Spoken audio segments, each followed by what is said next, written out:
Air India express విమానం crew మధ్య వివాదం ముదురుతుంది.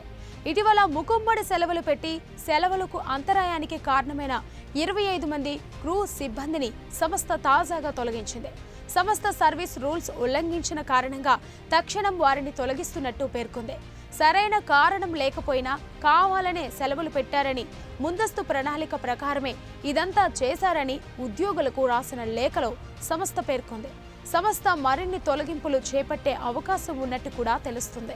మంగళవారం ఒకేసారి 300 మంది విమానం క్రూ అనారోగ్య సెలవులు పెట్టడంతో ఏకంగా 100కు పైగా ఫ్లైట్ సర్వీసులు రద్దయ్యాయి.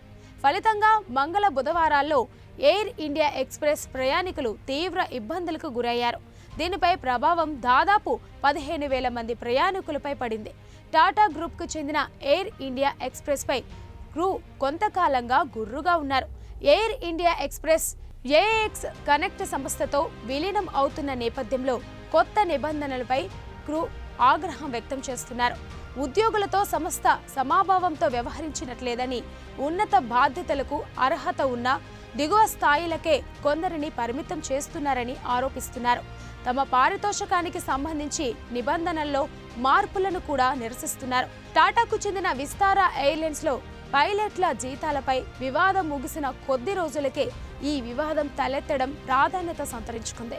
క్రూ సిబ్బంది ముకుమ్మడి సెలవుల నేపథ్యంలో ప్రయాణికులకు ఇబ్బందులు రాకుండా అనేక ఏర్పాట్లు చేస్తున్నట్టు ఎయిర్ ఇండియా ఎక్స్ప్రెస్ పేర్కొంది. తన ఫ్లైట్ రద్దయింది, లేనిది ఓసారి చెక్ చేసుకున్నాకే ప్రయాణికులు ఎయిర్పోర్టుకు రావాలని సూచించింది.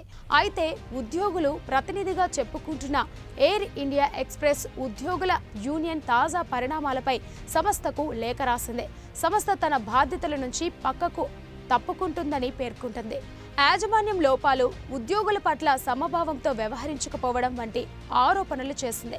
అయితే తాము ఈ యూనియన్ను గుర్తించేది లేనిది ఎయిర్ ఇండియా ఎక్స్ప్రెస్ పేర్కొంటుంది. ఈ పరిణామాలపై లేబర్ కమిషనర్ కూడా స్పందించారు. Air India chairman Natarajan Chandrasekaran సహా ఇతరులకు రాసిన లేఖలో లేబర్ కమిషనర్ అనేక కార్మిక చట్టాలను ఇష్టారీతిన ఉల్లంఘించిన విషయాన్ని ప్రస్తావించారు. ఉద్యోగ యూనియన్ల ఆందోళనలు వాస్తవమని పేర్కొన్నారు. ఉద్యోగులతో రాజీ చర్చలకు మేనేజ్మెంట్ సరైన అధికారాలున్న వారిని పంపలేదని పేర్కొన్నారు. సంస్థ హెచ్ఆర్ విభాగం లేబర్ చట్టాలకు మూర్ఖపు నిర్వచనాలు ఇస్తూ కన్సలియేషన్ అధికారిని తప్పుదారి పట్టించే ప్రయత్నం చేసిందని అన్నారు. సమస్య సామరస్యం పరిష్కారానికి ఉన్నత స్థాయి కమిటీని ఏర్పాటు చేయాలని యజమానికి సూచించారు.